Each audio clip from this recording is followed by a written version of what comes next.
সশস্ত্র বাহিনী দিবস উপলক্ষে সেনাকুঞ্জে আয়োজিত সংবর্ধনা অনুষ্ঠানে এবার আলোচনার কেন্দ্রে ছিলেন সাবেক প্রধানমন্ত্রী ও বিএনপি চেয়ারপারসন খালেদা জিয়া। সশস্ত্র বাহিনী বিভাগে অনুষ্ঠানের আয়োজন করে। দীর্ঘ এক যুগ পর বৃহস্পতিবার সেনাকুঞ্জের এই অনুষ্ঠানে অংশ নিয়েছেন তিনি। এছাড়াও 2018 সালের পর তিনি এই প্রথম প্রকাশ্যে কোনো অনুষ্ঠানে অংশ নিলেন। অনুষ্ঠানের প্রধান অতিথি অন্তর্বর্তী সরকারের প্রধান উপদেষ্টা ডক্টর ইউনূস তার ভাষণে বলেন, খালেদা জিয়াকে অংশগ্রহণের সুযোগ দিতে পেরে আমরা গর্বিত।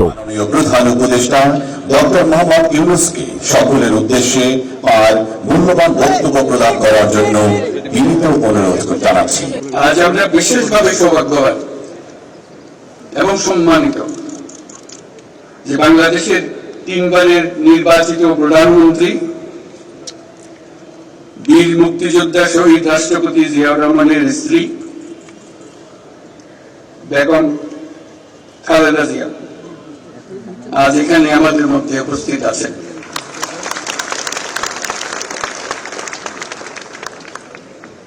এক যুগ ধরে তিনি এই মহাসম্মেলনে অংশগ্রহণ করার সুযোগ পান নাই, আজকে সুযোগ পেয়েছেন। আমরা সবাই আনন্দিত এবং গর্বিত যে আমরা এই সুযোগ দিতে পেরেছি আপনাকে। শারীরিক অসুস্থতা সত্ত্বেও এই বিশেষ দিবসে সবার সঙ্গে শরীর খাওয়ার জন্য আপনাকে আবারও ধন্যবাদ। অনুষ্ঠানস্থলে পৌঁছলে বিএনপি নেত্রীকে অভ্যর্থনা জানান 3 বাহিনীর প্রধান। বৈষম্য বিরোধী ছাত্র আন্দোলনের নেতারাও খালেদা জিয়ার সঙ্গে দেখা করে কুশল বিনিময় করেন। সশস্ত্র বাহিনীর বর্তমান ও সাবেক সদস্য, রাজনৈতিক নেতা, আমলা এবং সুশীল সমাজের প্রতিনিধিদের অনেকে তার সঙ্গে দেখা করে স্মৃতিচারণ করেন। বৃহস্পতিবার বেলা 3টা 35 ঢাকা সেনানিবাসের সেনাকুঞ্জে পৌঁছান খালেদা জিয়া।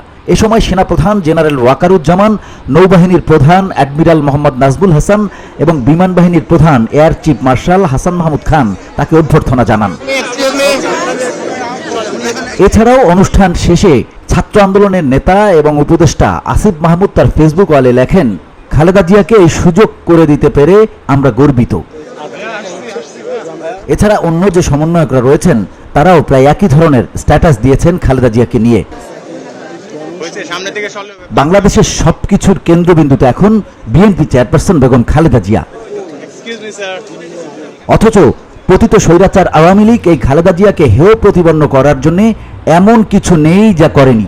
তার বিরুদ্ধে একাধিক মামলা দিয়েছে, কারাগারে নিয়েছে ওই পতিত শেখ হাসিনার সরকার।